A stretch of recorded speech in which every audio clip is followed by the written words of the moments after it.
we had this first takeaway, let's take it to the next level. What the best at influence do is they focus on vital behaviors. What are 2 or 3 key behaviors that are going to have a disproportionate impact on your success?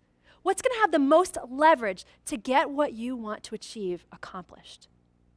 So Mimi Silbert, the woman who was in charge of Delancey Street with the felons and the drug addicts, she was faced with this challenge because she said there's lots of behaviors that we've got to address here.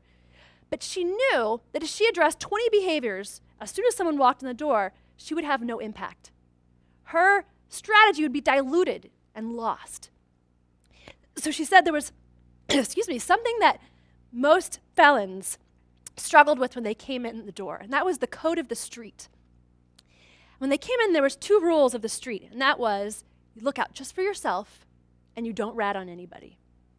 And what Mimi discovered after trial and error of many different behaviors, if you can reverse those 2 behaviors, you can change almost anything else.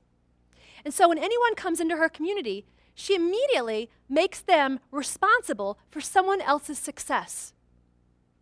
So after a week of being there, you already have somebody underneath you where you teach them a trade. You might teach them something basic like setting a table at the restaurant. And then people, instead of asking, how are you doing, they ask you how your crew's doing, because you're responsible for these other people's success. She also demands that people speak up directly to each other if they encounter any broken rules, aggressive behavior, speaking up when there are any problems. Those 2 behaviors make a huge impact on Mimi Silbert's influence strategy. Take a look at Dr. Wiwat, trying to battle AIDS in Thailand. Lots of different strategies he could use, lots of different behaviors he could focus on, but he found a statistic. The statistic said that 97% of HIV was transmitted through heterosexual contact with sex workers. So he realized that if he focused his behaviors on getting sex workers to use condoms, that would make a huge impact in his strategy. Huge impact on getting those results that he wanted to achieve. And finally, Dr. Markman, trying to work on people wanting to maintain relationships, looked at all different behaviors. And what he said, it's not about how many interests people share and what their family backgrounds are like or how people were raised. He said it comes down to how people argue when there's a disagreement.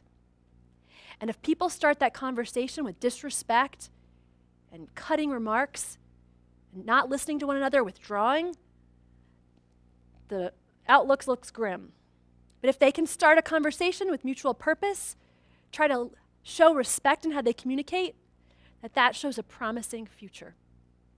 That vital behavior, how you argue, how you talk, how you communicate when there's a disagreement, makes a huge impact on your results. So, second takeaway is focus on vital behaviors.